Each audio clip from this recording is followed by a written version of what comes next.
सभी को नमस्कार। हमारे YouTube चैनल पर आप सबका स्वागत है।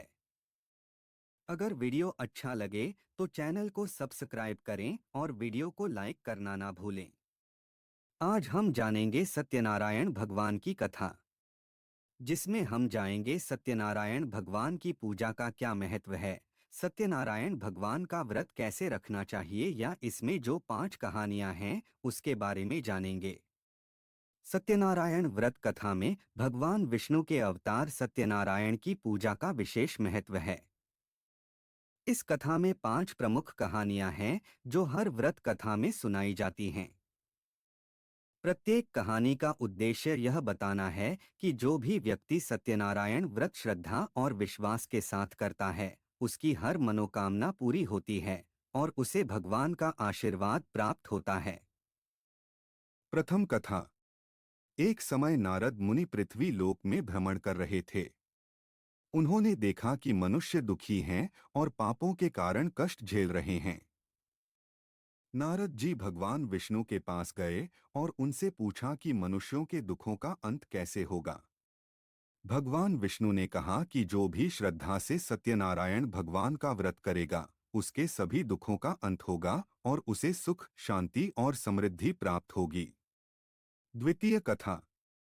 प्राचीन समय में एक गरीब ब्राह्मण भगवान सत्यनारायण की पूजा करता था, लेकिन उसकी स्थिति अत्यंत दयनीय थी।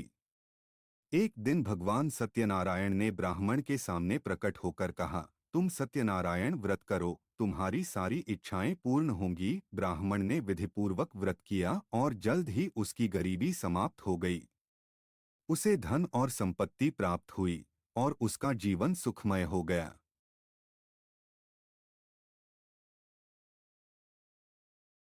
तृतीय कथा। इस कथा में एक लकड़हारा आता है जो रोज जंगल से लकड़ी काटकर अपना जीवन यापन करता था। एक दिन वह बहुत थक गया और विश्राम करने के लिए एक पेड़ के नीचे बैठ गया। वहां उसने कुछ लोगों को सत्यनारायण भगवान की पूजा करते हुए देखा। लकड़हारे ने पूजा में भाग लिया और भगवान सत्यनारायण का व्रत करने का संकल्प लिया। उसने व्रत किया और उसके जीवन में सुख समृद्धि आ गई। धीरे धीरे उसकी गरीबी दूर हो गई और वह धनवान हो गया।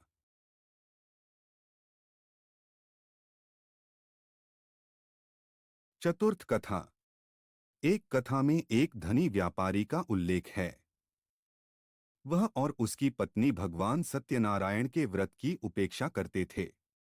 उनकी कोई संतान नहीं थी। एक दिन उन्होंने एक साधु से भगवान सत्यनारायण की महिमा सुनी और व्रत करने का संकल्प लिया। जल्द ही उनके घर में एक पुत्र का जन्म हुआ। लेकिन बाद में व्यापारी ने व्रत का पालन नहीं किया, जिससे उसे अपने पुत्र को खोने का भय हुआ। जब उसने अपनी गलती मानी और पुनः व्रत किया, तो उसे उसका पुत्र वापस मिल गया और उसके जीवन में फिर से खुशियां लौट आईं।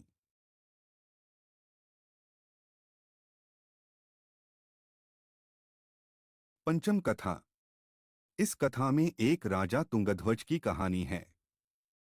राजा ने सत्यनारायण व्रत की महिमा सुनी, लेकिन उसे अस्वीकार कर दिया और भगवान की पूजा नहीं की।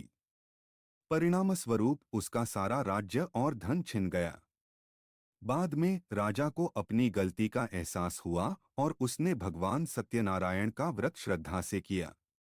तब भगवान ने उसकी सभी परेशानियों को दूर किया और उसे उसका राज्य और वैभव वापस मिला। इन 5 कथाओं का मुख्य संदेश यही है कि भगवान सत्यनारायण की पूजा और व्रत श्रद्धा और विश्वास से करने पर सभी संकटों का नाश होता है और व्यक्ति को धन, सुख, शांति